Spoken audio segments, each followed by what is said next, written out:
are you doing? I'm making ice and soda. You're taking all the ice. No, I'm leaving out quite a bit.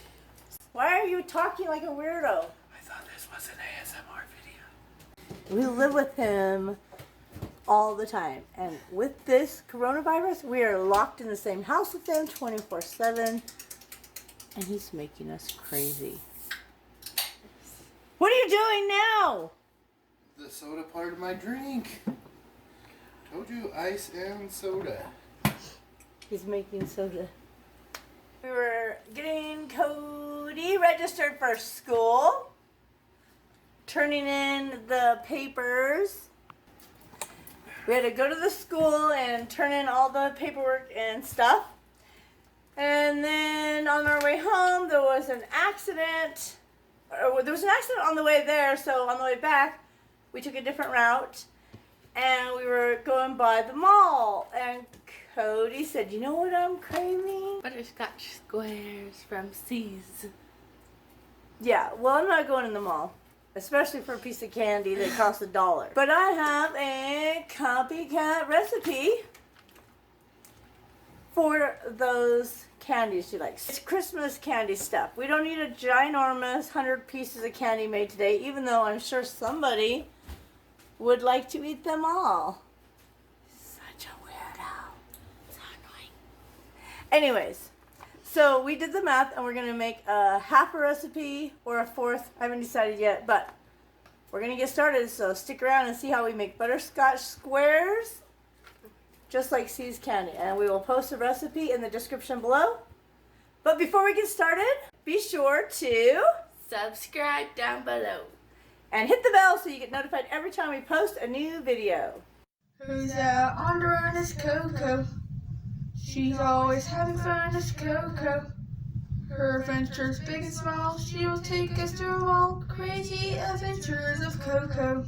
Alright, for this recipe, it's a copycat of butterscotch square. You'll need brown sugar, powdered sugar, some type of chocolate to dip it in when it's finished.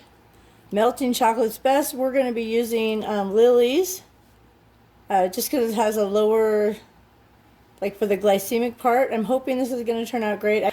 I've never made it with these ones, but we're going to try it today because of Cody's type 1 diabetes. We're trying to switch over from using just regular sugar and chocolate and things like that. We're hoping they won't send her blood sugar up quickly. Anyways, so that's what we're using, but you could just, the recipe says brown sugar and powdered sugar. But we're going to try with the Swerve brown sugar and powdered sugar. I think it says it works just like regular sugar, so we'll see how it turns out. You also need butter, not margarine or Crisco, but actual butter for this recipe, vanilla, and salt. It only asks for 1/4 teaspoon, and where we're cutting it, it would be like a 1/16. I'm not even going to put the salt in at all. Line, if you're doing a complete recipe, you would line a 9x9" pan with foil. Since we're not, we're using this smaller pan. You also want a candy thermometer and some measuring spoons and vanilla and your heavy whipping cream. So let's get started. Okay, so all the amounts I'm going to give you are for half a recipe. So for the half a recipe, we'll need 3 tablespoons of butter. And so I'm just going to use their little measurements and hope that they're close enough. All right, so 3 tablespoons of butter into your saucepan over medium heat. And you'll need 6 tablespoons of heavy whipping cream. 1. Okay, so there's our 6 tablespoons of cream and our butter. Just need to add the brown sugar. I have never used this brand of brown sugar, but I've heard nothing but good things about it. And the thing I liked the most about it was it's non-glycemic, which means it should have no effect on her blood sugar levels.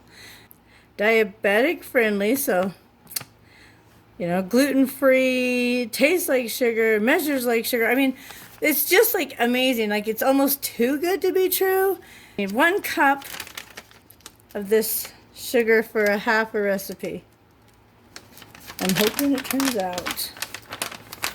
It looks like brown sugar. It smells like brown sugar. I'm gonna taste it actually.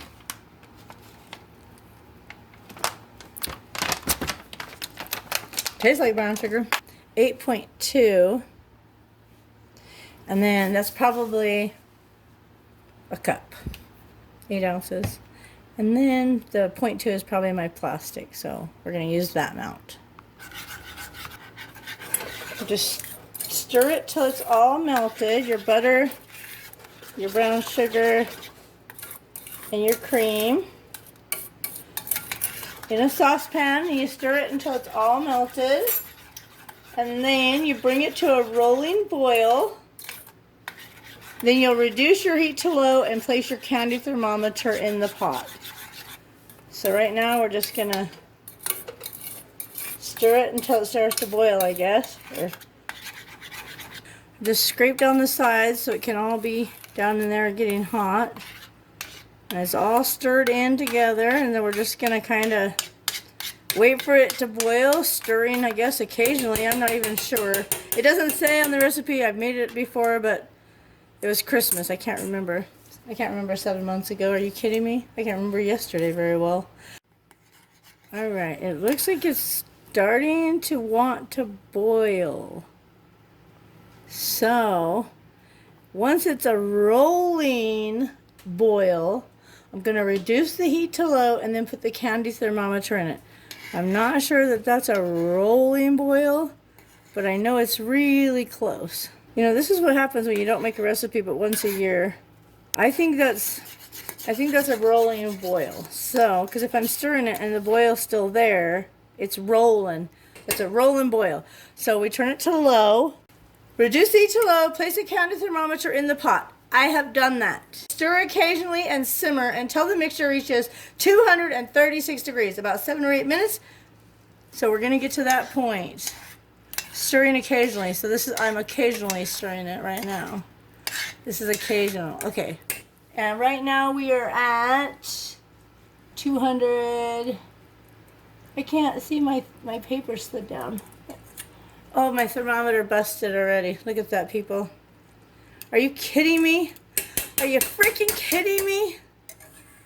Oh my gosh. Okay, so I gotta throw all this out, which is, oh, I'm so mad right now.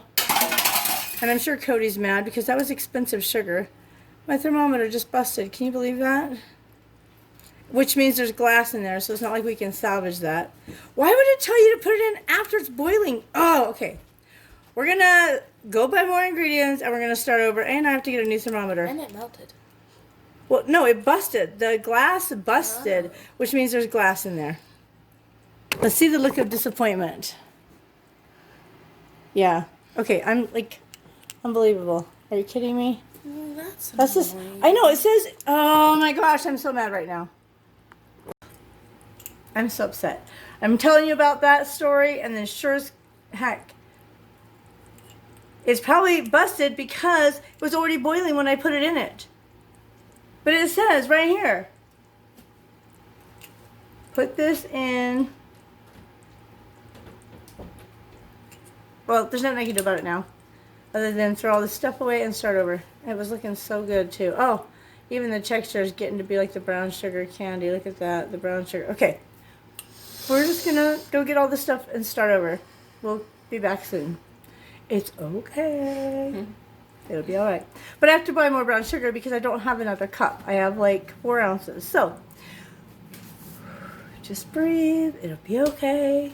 We'll be back. Alright, we ran to Winco. We got some more brown sugar. But they didn't have a candy thermometer. So, we're trying to see if our meat thermometer will go up to 236 degrees. Alright. So I got all the ingredients back in there and I've got it heating up. Once it starts to boil, the directions say to bring it to a rolling boil And then reduce the heat to low and place the thermometer in it, the candy thermometer, which we no longer have, and the store didn't have one that we went to. So the next thing says, stir occasionally and simmer until the mixture reaches 236 degrees, which how will I know this? Because I don't have a thermometer. And our meat thermometer only went up to like 206. Then it says about 7 to 8 minutes. So we are going to guess this candy and fingers crossed that it turns out. Okay, so that is definitely a roll and boil. So I'm going to go ahead and turn it down to low. And then let's get a timer. Alexa, set a timer for 7 minutes. 7 minutes, starting now. It says 7 to 8 minutes, but I'm just going to go with 7 minutes. Because I've learned with most stuff it's better if it's under just a little. Something like this, it gets really, like fragile and flaky and stuff if it's overdone. So where I don't have a thermometer, I think I'm going to err on the going under. We'll see what happens, especially where I don't have the thermometer. It says to stir occasionally, which, what does that mean? Occasionally, every 30 seconds, every minute? I don't even know. Why are recipes so vague? Stir occasionally. I'm going to go ahead and spray my pan. I forgot to in the beginning because I knew it would be a minute, but I'm assuming so it doesn't stick. I think it's been occasionally. I'll stir it some more. So I feel like it's not going to be done in 7 minutes. So I'm going to just see what my, even though this isn't a candy thermometer, how hot is it? Because it's got to get to 236. I ended up turning the heat back up because it seemed like it just stopped boiling up completely.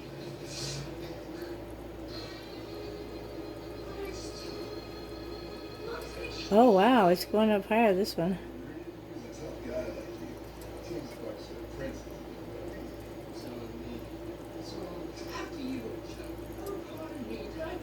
Look at that. Maybe this will work for us. Let's hold it in there and see.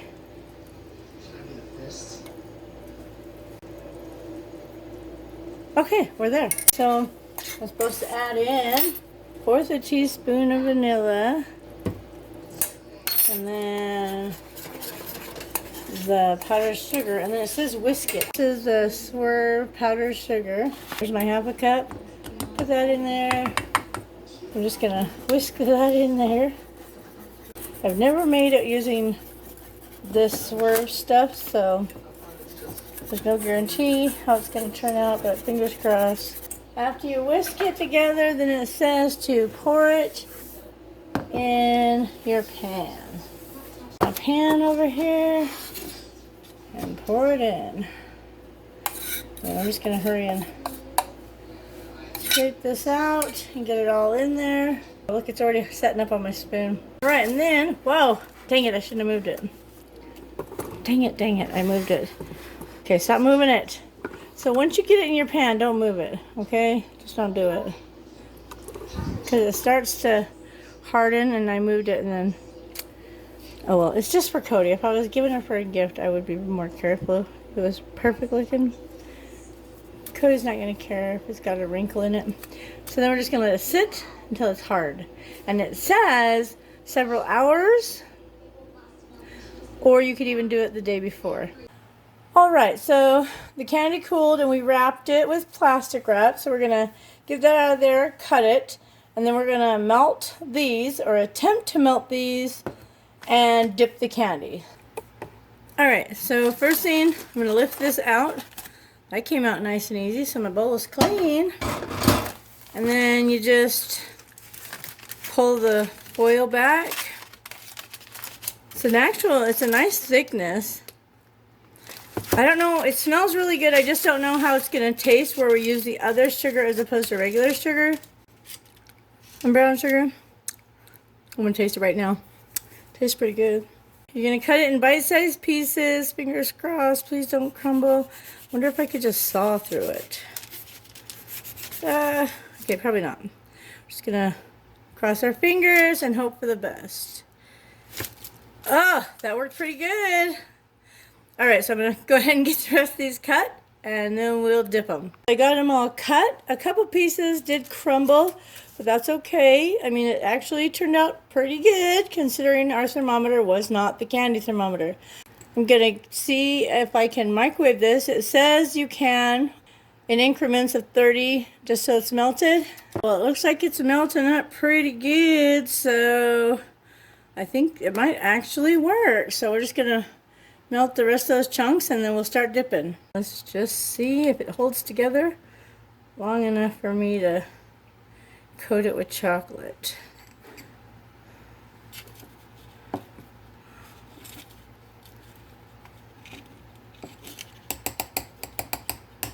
And then tap off the excess. This is my least favorite part. We're just gonna, hopefully it releases onto the wax paper, like so, just like that. So we have one down. Let's get the rest of these done. So I'm gonna hurry and get the rest of these dipped.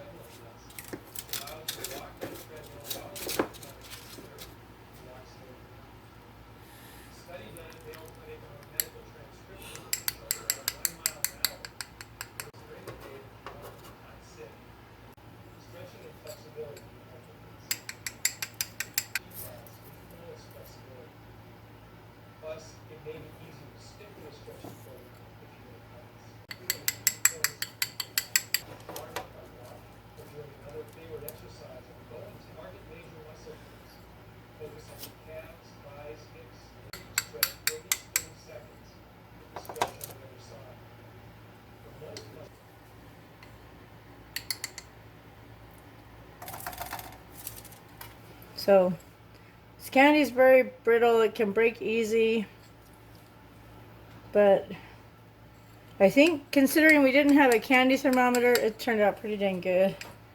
I know it tastes good. Some of the pieces don't look like squares because it crumbled. And now I'm just trying to dip some of those pieces that don't really look like a square at all. They taste the same regardless of the shape. They taste the same. It doesn't matter.